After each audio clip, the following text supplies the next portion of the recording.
In today's episode of Fucking Up the Corolla, we're taking the lock off the boot because I want to make it look clean on the back, and I'm going to fill it through, sort of, so it's like a flat panel on the back, so there's going to be no hole where the wiper was, there's going to be no hole where the lock was either, and the lock on the boot's stupid, so to open the boot, there's no handle on the boot to open it, you have to pop it from the inside with a little lever underneath the driver's seat. So whether it's locked or unlocked, whether the boot's locked or unlocked, if the car itself is locked, like the passenger door and the driver door, if they're locked, no one can get into the boot anyway. So the lock on the boot is stupid. I've never really understood it.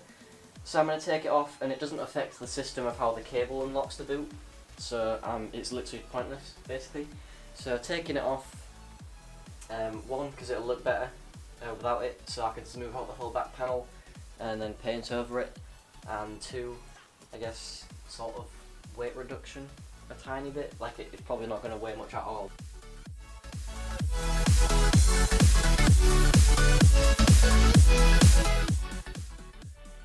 That's the backing plate for the lock. Looks like the lock itself might be held together on the boot with something like a clip. I could just try bashing it through, to be honest. I'm not sure how this is held in at all. Cool. So the lock should just... Awesome. Just know there's a hole where the lock was. Wow, it actually did it in as well. I'll have to fill out loads. That's the lock. So I need to take this, where is it gone? Shit. There it is. It's like basically a metal bar that went from here to the lock of the boot. I need to take that off so it doesn't like rattle about when I'm driving. So I'll try and take that off now. I got the big stick out off the lock, and I got the little clip off it as well. So that's the whole locking system out now. I haven't been filming for a while. I couldn't really do a time lapse because it's throwing it down outside. Well, it was. I think it's starting to die down a bit now. Probably can't actually see it on camera. Can you? But you can probably hear it. But yeah, I fitted the sun strip on the Corolla. It went alright. It's got a few bubbles in it that I just need to push out. So I'm just pushing to the side pretty much, and get them to the edges. But I managed to fit this whole thing by myself. Looks decent. So I think next I'm gonna do, what else have I got? I've got a big checklist on my phone still. Stuff that I need to go through. I haven't got any more paint today, so I can't carry on with the amazing paint job that was going on. So that was another thing I had to do. So it's really dark in here. I still can't go outside because it's raining. And this isn't actually watertight really, without any backlights and stuff like that. I managed to get this rear plate trim back on for the lights. Obviously I'll have to take it off to carry on with the respray. I might have to take this plate back off as well to carry on with the respray, but it's like proper stuck on there, double-sided tape now. This is one of the new ones that I bought. So I've got that sorted, and I fixed it, because basically originally I broke it off because I didn't know how it worked. So I've had to make some new fixings for the back of it. I don't know if you can see that. There. And... right behind there. You probably can't even see it, but I've made some brand new fixings for it, so this stays on. It's basically just a piece of plastic that covers up the side of the lights, makes it look a bit cleaner.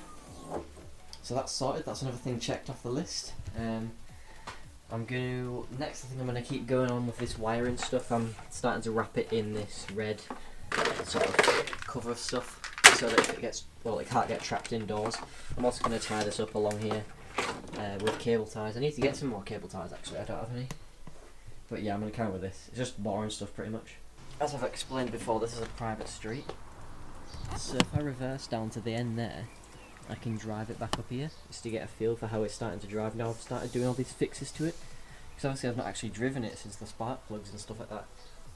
I've only just moved it back and forth out the garage and driven up there to turn around a couple of times. So I'm going to drive up there and then down there and back. And that's not really far at all really, literally, but hopefully within the next couple of months I'm going to be getting some bucket seats for the inside, so when I've done that I'll tax it and get some temporary insurance on it and do a few drive videos with it, which should be pretty cool. and obviously when the respray is fully finished, because I need to change the logbook for that once that's done. So once it's fully black, I'll need to submit the logbook back to the DVLA to say that the colour of the paint's been changed. But obviously you can't do that till it's finished. So yeah.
Don't know how long this video is, but I'm actually gonna call it a day and go home. So I'm gonna move the car back in and well, yeah, go home. So I'll see you guys in the next video. Probably gonna paint more next time. So I did that side, but I've matched it on this side. The sunstrip's looking really nice though. Yeah, so I'm gonna go home, order some stuff, and I'll see you guys in the next video.